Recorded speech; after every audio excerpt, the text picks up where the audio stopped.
आज हम लोग इस वीडियो में इंटीग्रल्स एक्सरसाइज 7.2 का इंट्रोडक्शन देखेंगे।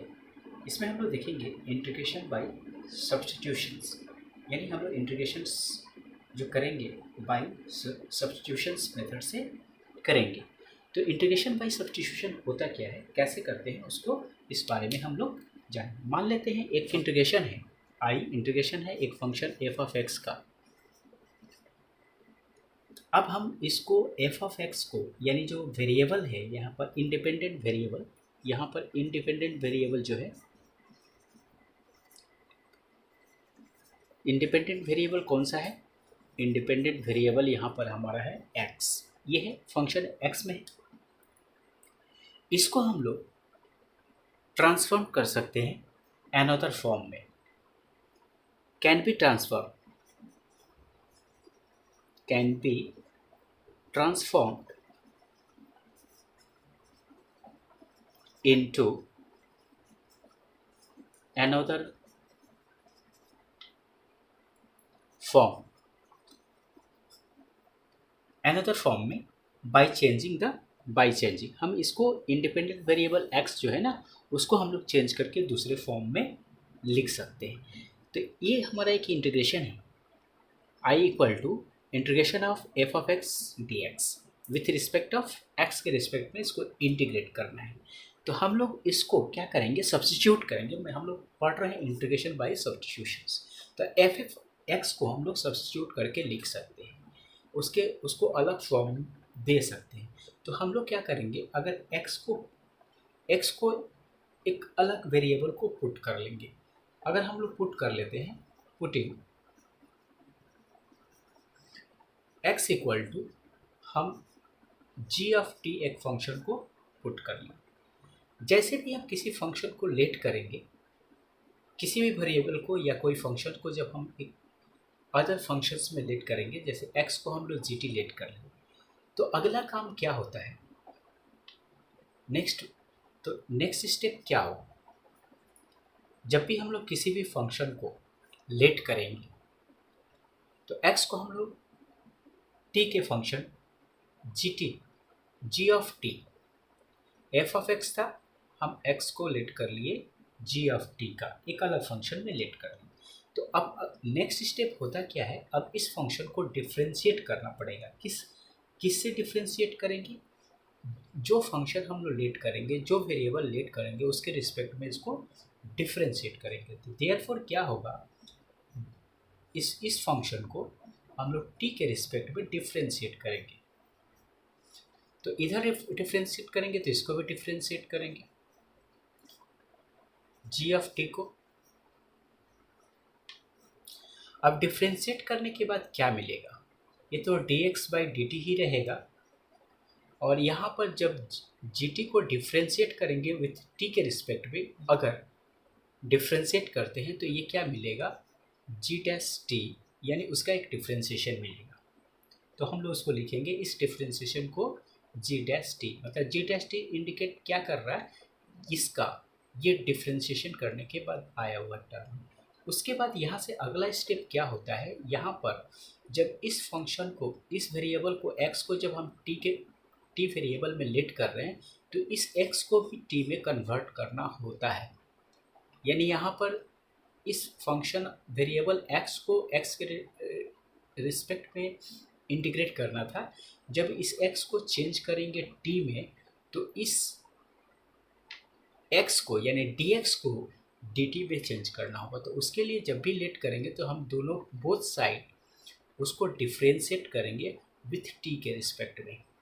डिफ्रेंशिएट किए तो यहाँ dx बाई dt मिला। तो देयरफॉर क्या हो रहा है, dx equal to g dash t dt।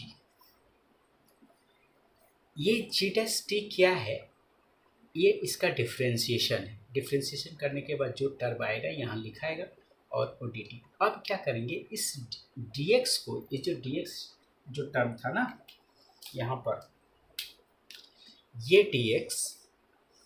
dx जो था, dx अब इससे रिप्लेस हो जाएगा, यानी वो जो हमारा जो फंक्शन हो जाएगा। देयरफॉर हम लोग इस तरह से लिख सकते हैं, अब हमारा जो, जब अदर फॉर्म में जब ट्रांसफॉर्म करके लिखेंगे तो क्या होगा, आई इंटीग्रेशन इक्वल टू होगा F of X D x था, ये चेंज होकर क्या हो जाएगा, एफ ऑफ एक्स तो हो जाएगा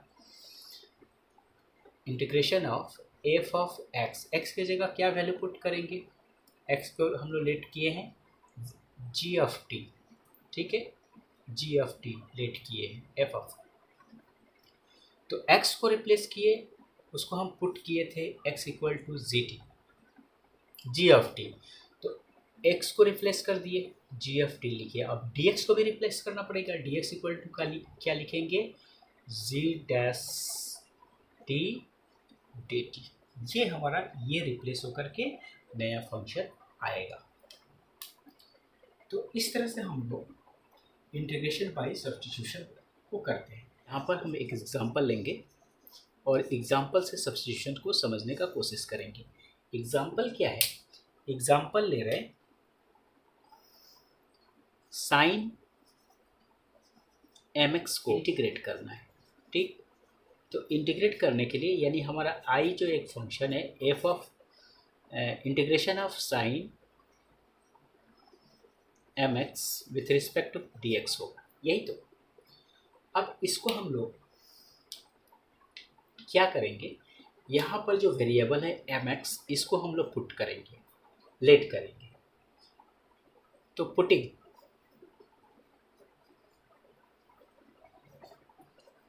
एम एक्स इक्वल टू हम पुट कर लिए टी। अब उसके बाद करेंगे क्या, देखिए यहाँ पर पुटिंग किए X equal to G of T, तो यहाँ पर पुटिंग कर लिए एम एक्स को, साइन को नहीं एम एक्स को, वेरिएबल जो था एम एक्स को हम पुट कर लिए टी, तो टी जब पुट कर लिए अब क्या करेंगे, ये बोथ साइड को डिफ्रेंशिएट करेंगे with respect of T, therefore T के रिस्पेक्ट में हम लोग इसको डिफ्रेंशिएट करेंगे, इधर क्या होगा,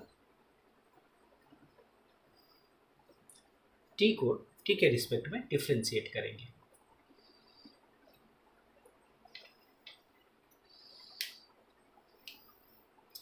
तो अब आके डिफ्रेंशिएट करते हैं क्या मिलता है,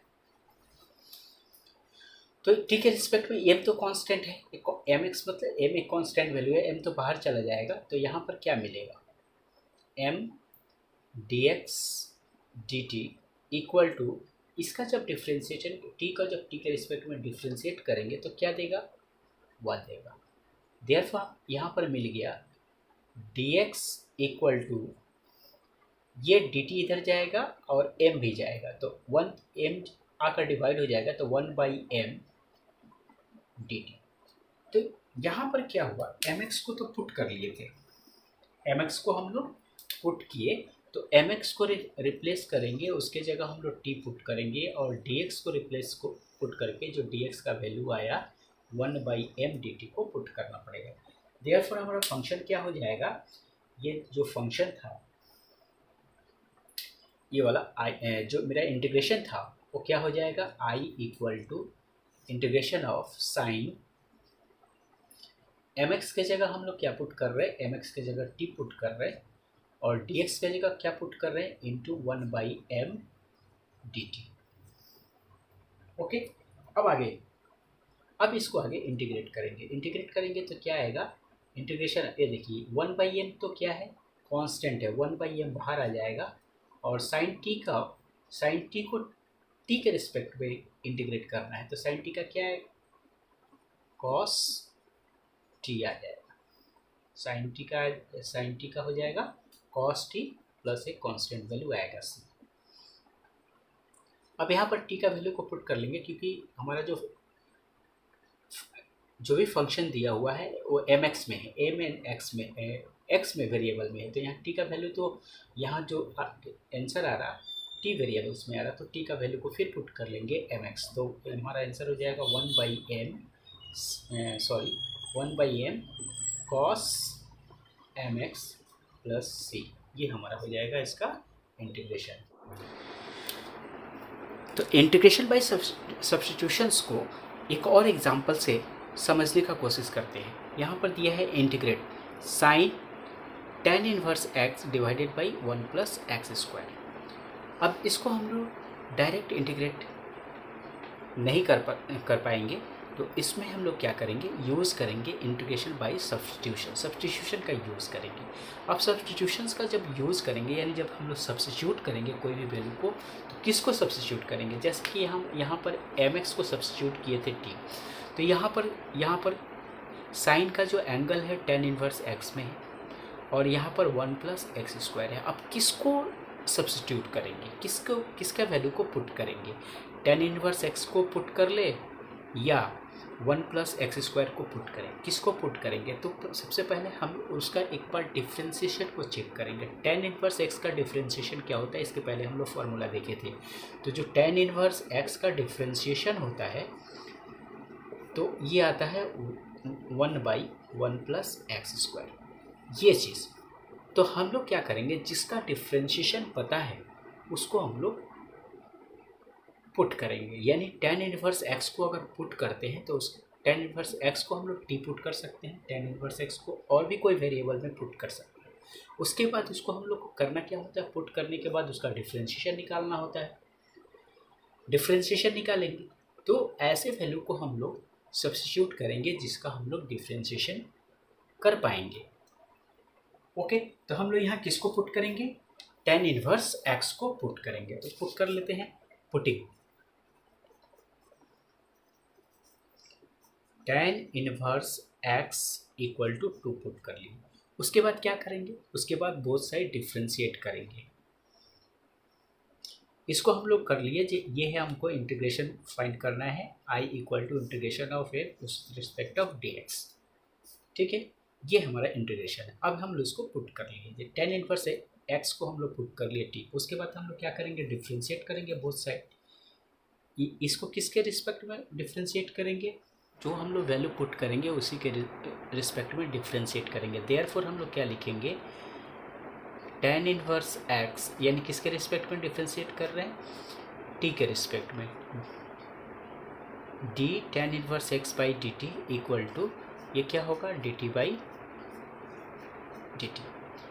तो यहाँ पर ये tan इनवर्स x है, t के रिस्पेक्ट में डिफ्रेंशिएट नहीं होगा, तो इसको हम लोग क्या करेंगे, डिफ्रेंशिएशन में हम लोग कैसे करते थे, t के रिस्पेक्ट में इस dt को हम लोग dx बनाएंगे, d बाई dx, ये tan इनवर्स x होगा, और ये जो dx को क्या किए थे, इंटू कर लेंगे क्या, dx बाई dt से। अब देखिए वो dt जो था नीचे अभी भी dt है, dx कैंसिल हो जाएगा, इधर हो जा रहा है इक्वल टू 1। अब यहाँ पर क्या हो गया, x के रिस्पेक्ट में tan इनवर्स x का जो डिफ्रेंशिएशन होगा 1 आएगा 1+x², और इधर आ गया dx बाई dt को क्रॉस इंटू कर दीजिए, तो यहाँ पर आएगा dx इक्वल टू dt, ये dt इधर इंटू आ जाएगा। ये जो वैल्यू आया, इस वैल्यू को देखिए, इसके अंदर ऐसा वैल्यू है यहाँ पर। देयरफॉर जो इंटीग्रेशन का जो पोर्शन था, I equal to integration of, क्या हो गया, साइन, अब किसका इंटीग्रेट करना पड़ेगा, साइन tan इनवर्स को हम लोग पुट किए हैं t, तो साइन t हो गया, और ये है 1/x² dx, ये 1/x² dx जो है 1/1+x² dx इक्वल टू है dt। ये पूरा जो टर्म है, कौन सा पूरा टर्म, यहाँ से लेकर यहाँ तक ये टर्म, ये पूरा टर्म हो गया dt। तो साइन का इंटीग्रेशन क्या होता है, तो integration of sine t with respect to t के रिस्पेक्ट में जब इंटीग्रेट करेंगे तो साइन का इंटीग्रेशन आएगा minus cos t plus constant of integration, और इस t का वैल्यू को पुट कर लेंगे, क्योंकि हमारा जो फंक्शन था x वेरिएबल्स में था और t को पुट किया गया था, तो इस t का वैल्यू को फिर पुट कर लेंगे, t को रिप्लेस कर देंगे, तो क्या आएगा, tan इनवर्स x, यानी माइनस कॉस t का वैल्यू है, यहाँ देखिए t का वैल्यू tan इनवर्स x, तो यहाँ हो जाएगा tan inverse x plus c, ये होगा हमारा इंटीग्रेशन। तो इस तरह से हम लोग इंटीग्रेशन करते हैं बाय सब्स्टिट्यूशन मेथड से। ओके।